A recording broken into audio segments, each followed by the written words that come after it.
Thanks for tuning into my new show, Get U.S. Market Ready with Italian Wine People. I'm Steve Raye, author of the book, How to Get U.S. Market Ready. And in my previous podcast, I shared some of the lessons I've learned from 30 years in the wine and spirits business, helping brands enter and grow in the U.S. market. This series will be dedicated to the personalities who have been working in the Italian wine sector in the U.S., their experiences, challenges, and personal stories. I'll uncover the roads that they walked, shedding light on current trends, business strategies, and their unique brands.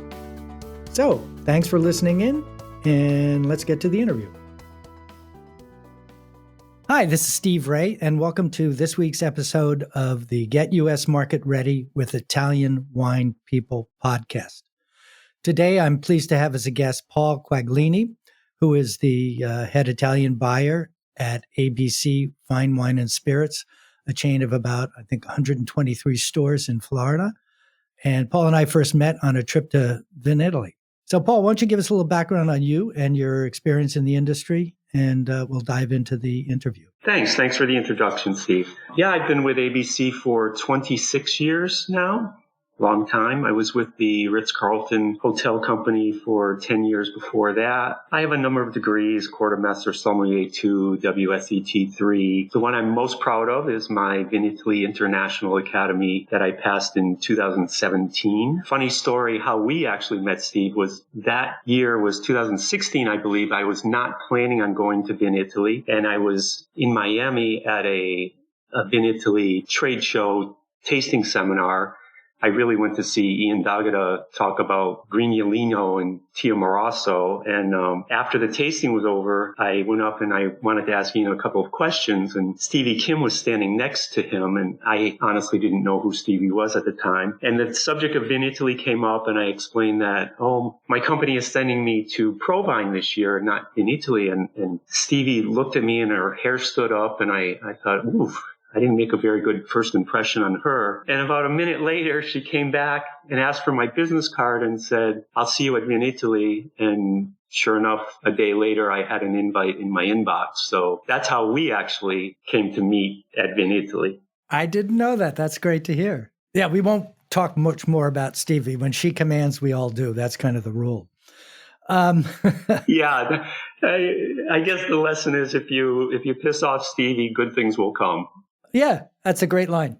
So let's move on to ABC and tell us a little bit about the company and its position in the Florida market. Well, we're a family-owned company, been around since 1936. We have 126 stores right now, from the Panhandle all the way down to Miami and on both coasts. So we have a good saturation in the company. Back in the mid-1990s, when I first joined the company, ABC decided they wanted to be a leader in the retail wine industry, not just in Florida, but in the U.S. And they really put a lot of focus at that time on becoming a fine wine retailer. At ABC, we have a very diverse demographic population in the state. It changes from county to county, and we try to cater our stores to that demographic base that's in stores. I mean, we cater to the brand new wine drinker who might be in a college town in Gainesville or Tallahassee. We have a lot of retirees in the state. So we try to offer a broad range of products to satisfy all of our customers. One of the things I've noticed in visiting some of the stores is a pretty high level of staff knowledge, presumably then staff training on your guys' end, and help with choice, which you don't get in supermarkets or other places that don't have the dedication to wine. Yeah, we put a great emphasis on education in our stores. We feel that's key to our success. In my role, I wear a lot of different hats in the company. I oversee a group of stores and make sure they follow programming and merchandising. I assist in resetting and opening new stores. Probably my most important role is as an educator. As I said, we invest heavily in the education of our team members. And then probably the part of my role that I enjoy the most is as the Italian wine buyer. Back in, as I said, in the 1990s, we had one wine buyer, Brad Lewis. He did a terrific job of bringing ABC into the world of fine wine. But when he retired, we decided to sort of divvy up the world into different categories. And I was fortunate enough to get Italy. Maybe it was my last name, why they gave me Italy. I don't know. No, I've always had a passion for Italian wine and all things Italian. So I'm part of a team of 8 sales managers, we call ourselves, and we get together once a month still, even through COVID. It's the one meeting we've been allowed to do. We're still socially distant in the room, but it's impossible to do our job without all being together. And literally, there's loads of experience in that room. We spend one day a month basically tasting through samples and vetting opportunities for our company, for the set. So, in terms of percentage, what percentage of your total inventory does Italian wine represent, do you think? Right now, it's about 12 or 13% of total sales. Which strikes me as very high. I had done an analysis of the market in the U.S., and that's one of the highest Italian to portfolio ratios that I've seen.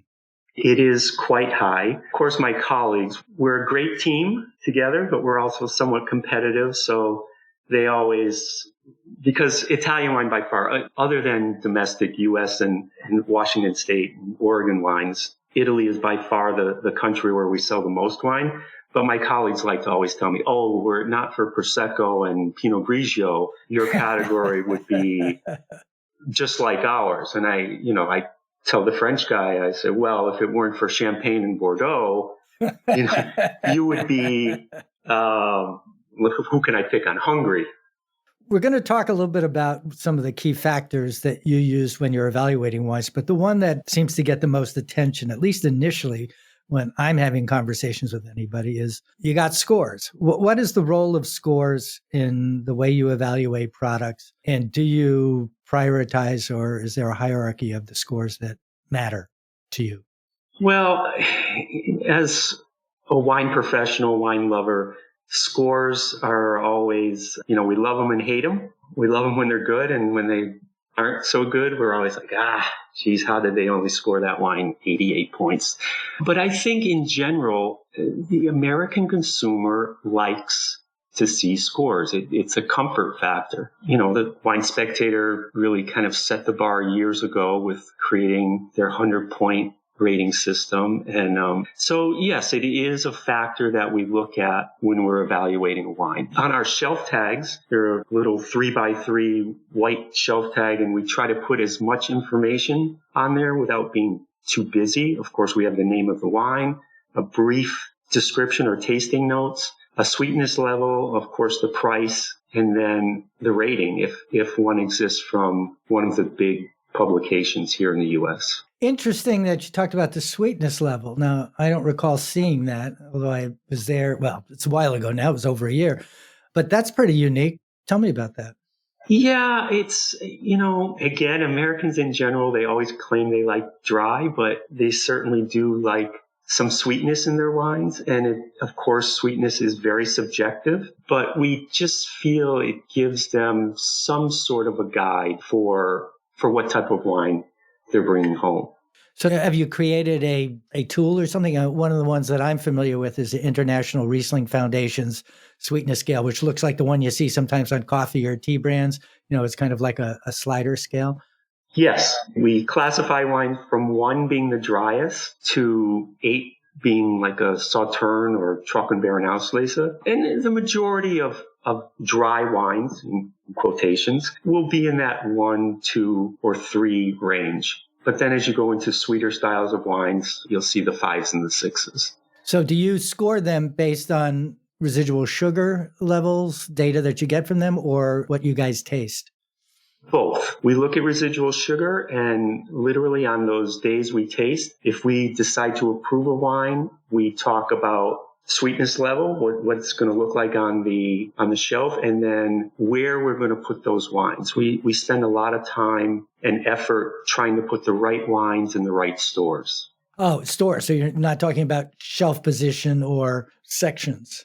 Right. We do have a sweet wine section in many of our stores, but typically, like if it were Oh, an Italian wine, a Lambrusco. We carry a couple of different quality Lambruscos, and one of them happens to be on the sweeter side, and then we have a drier one as well. So if somebody's picking up a bottle of Vecchia Modena, for example, which is quite dry on the sweetness scale, I would say, they want to know that we might give that wine a 2 or a 3 as a sweetness level. It's just another tool for our guests to feel comfortable with. I think that's great. I think consumers don't talk about sweetness and they certainly don't recognize the residual sugar RS number. But I clearly see a lot of California and Oregon and Washington wines, especially the ones that are very popular and growing and widely available, are much higher on the sweetness scale than I like. That was about as tactful as I could put it. Okay, moving on to the other question I wanted to ask is, what are the other factors that you consider when you're presented with a potential new wine? Oh gosh, we look at everything. We look at packaging. Packaging is extremely important at a retail level. The label has to, well, it helps if it stands out, although you don't want to get too cute. I know we just last month evaluated a wine, an Italian wine, where somebody had thought it would be a good idea to put little pieces of stem of the vine glued to the bottle. And it may have looked cute, but that would be a disaster on our shelves. I mean, they would break off all the time. And so packaging is extremely important. Back label is important. We look at that. But let me stop you right there, because that's a pet thing of mine. I think back labels are very important, that consumers hold a bottle up. They're looking for information. If they don't find it there, they'll turn it around. Now, I've seen a lot of research, market research out there saying that consumers don't read the back label. But by my anecdotal, just watching people in the store, I feel very strongly that back label has to do two things. One, tell the consumer what the wine tastes like, ideally in words that they understand. So sauteed gooseberries or fried walnut skins don't help me. Okay. And then the second thing is, will it go with what I'm having for dinner tonight? Because the vast majority of wine purchased in the U.S. is consumed, within 24 hours. So I tell people that that's the kind of information you need on the back label. What do you look for on back label? Yeah, I agree with both of your points. Our guests want to see a food pairing is always great. A grape variety is also, I think, very important. Most Americans learn to drink wine by grape variety. They like Sauvignon Blanc or they like Cabernet Sauvignon. And having a grape variety, if it's not allowed on the front label, at least there on the back label is important. There's a lot to fit on that little 4-inch square on the back of a wine bottle, but to me, it's important, valuable real estate on that bottle of wine. We were talking about some of the criteria, and I'm sure one of the ones that's important to you is what the ex-works price is and how that margin structure that you guys use in getting to a shelf price. Do you see that getting harder to work with? And are you looking at private labels as a way to augment or supplement the overall margin in the store? Sure. We try to have a solid mix of both national brands and private labels and smaller run family wineries. That seems to work best for us. I think it gives you more credibility as a retailer. In our group, we say that we source and certify wines, and that's exactly what we do. Being a family-run company, a family-owned company, we like to search for family-owned wineries. And if they're in Italy, that's actually quite easy to do. And then we bring those samples back to our committee, our wine team, and we go through the certified process. If it meets all the criteria, it actually gets, one thing I didn't mention on our little shelf labels is it can often have a sourced and certified little symbol, which means that we actually found the wine, and then certified it. And in answer to your question, typically when we do that, the margin is better than when we just buy national brands from the big distributors. Interesting. I really like the certification thing. I mean, it gives some personalization to it. I think one of the things that Total Wine does a really good job with their Winery Select program is the local store manager and staff comments are what's used as descriptors, not necessarily Robert Parker or Wine Spectator. they use those too. Yeah, we do that as well. Every store has a head sales consultant. Oftentimes in our bigger stores, we'll have 2 or 3, even 4 sales consultants, and they write their own personalized notes. And that's all about building a customer base for that particular store.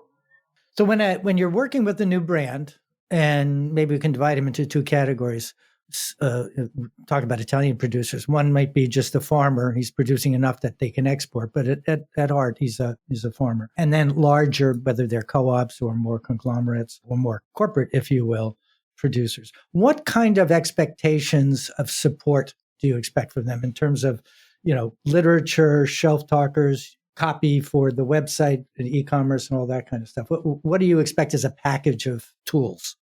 Yeah, this is a great question. When we bring a wine into our stores, we put a lot of effort into it. Again, it goes through this whole vetting process to begin with. If we, for example, if we were looking for a Grignolino, which we're not, but if we were, I would go and solicit 4, 5, 6 different Grignolinos, taste them myself, and then bring the 2 or 3 best examples before the committee. So we do a lot of work beforehand. What we expect from a winery or co-op is an investment in their time and continued support. We work with a lot of importers, a lot of different importers. And sometimes as an Italian winemaker, I think it's eye-opening for them to come into our stores for the first time because they see, oh my God, I'm competing with 3,000 different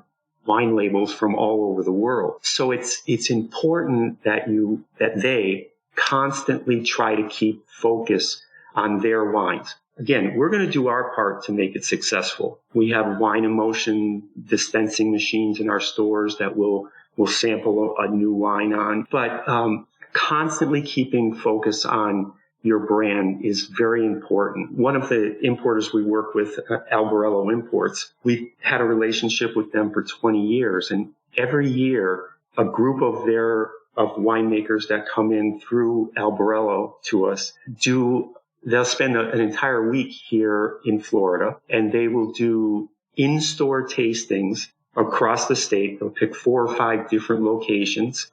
They'll be in Miami one night. They'll be in Tampa the next night, Orlando, Jacksonville. And during the day, they teach classes to our staff. So a lot of these producers, we've had relationships now for nearly 20 years, and they come back every year. They've built customer loyalty in their wines. These wineries oftentimes, and this doesn't happen right away, but oftentimes they'll sponsor sales contests. So we'll pick a time period of maybe 2 or 3 months, and whichever stores sell the most of their particular wines will sponsor trips. So many of our sales consultants have been overseas, have been to Italy in particular to visit these wineries. And that kind of investment, it's expensive for the winery, I'll be the first to say, but it builds not just guest customer loyalty, but it builds loyalty of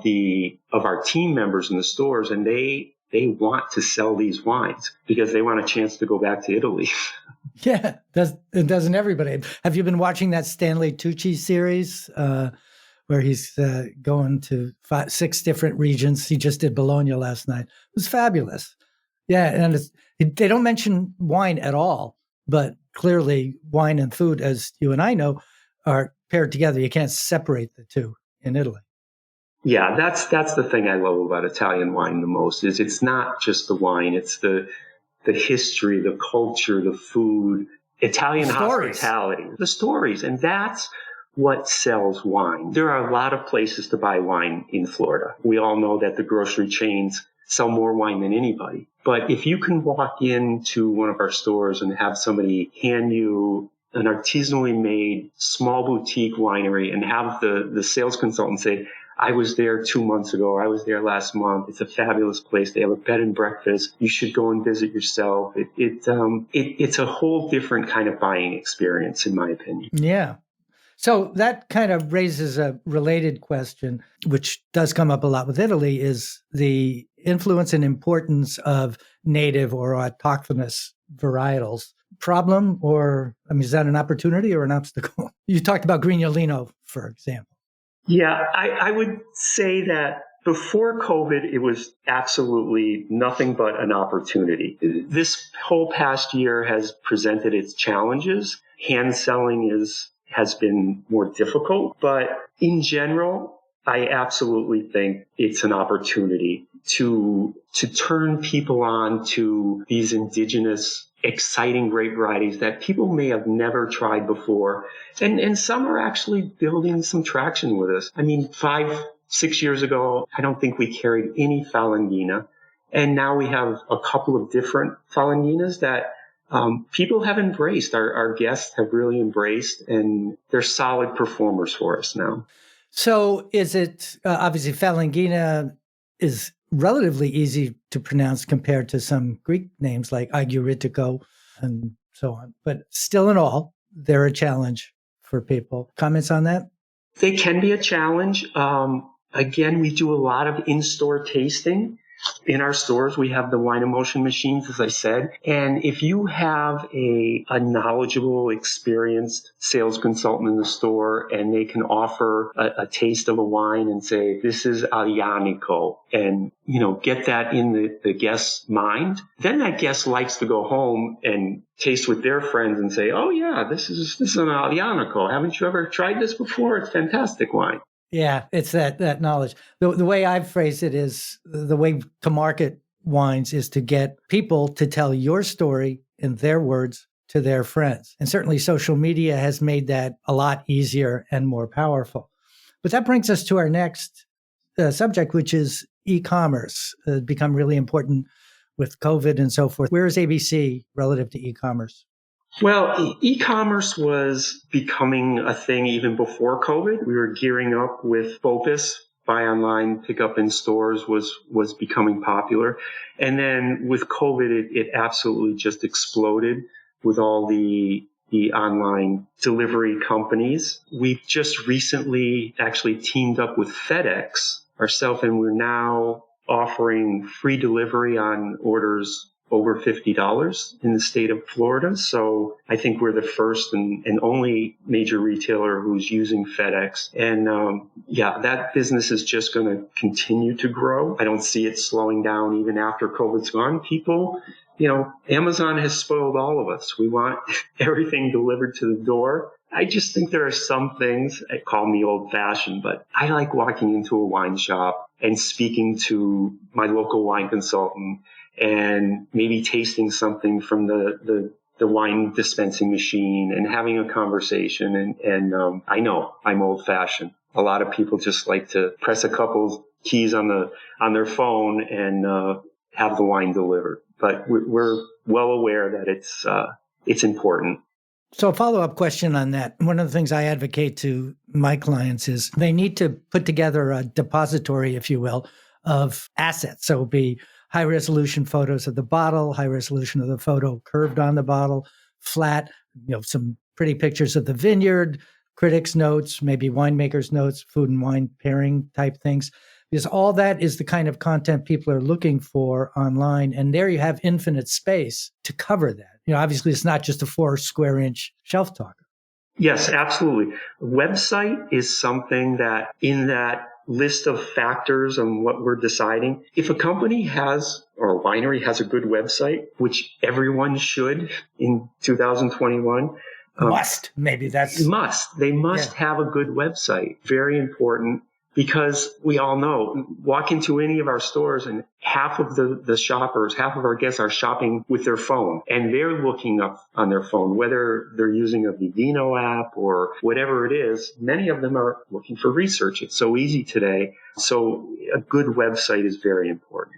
Well, let me push on that. So talk about Vivino and Wine Searcher, for example. They have the label recognition technology. Those are certainly tools that I use. And when I was talking about optimizing your content online is by providing that content and having it reside in Vivino and Wine Searcher as retailers are looking for content to scrape to put into they're not going to go to the website per se. Maybe if you did, you went to the trade portion of the website for the trade assets to be able to download without having to ask high-res images. Do you agree with that? Absolutely, yes. We'll put them on our own website. So we demand the high-resolution photo, absolutely. Kind of running out of time here. As I told you, I'd like to end the conversations here with a big takeaway. Is there something that of what we discussed that either suppliers or people in the trade can do or use or put to use or incorporate in their work right away from some of the things that we talked about? Well, I think that, again, the word investment comes back to my mind, that getting your wine into ABC is an investment. It's a partnership. That's what we're looking for. And I would jump in and say this: getting it in is just the beginning.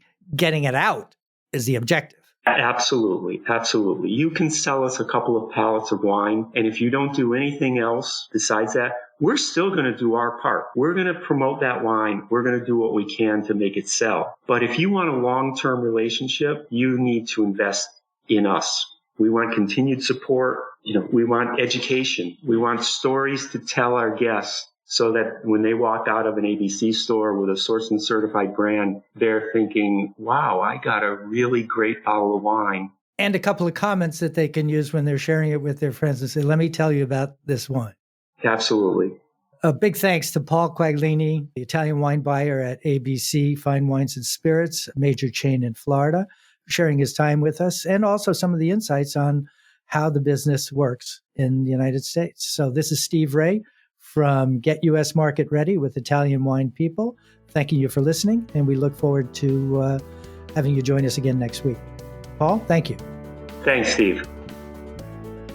This is Steve Raye saying thanks again for listening on behalf of the Italian Wine Podcast.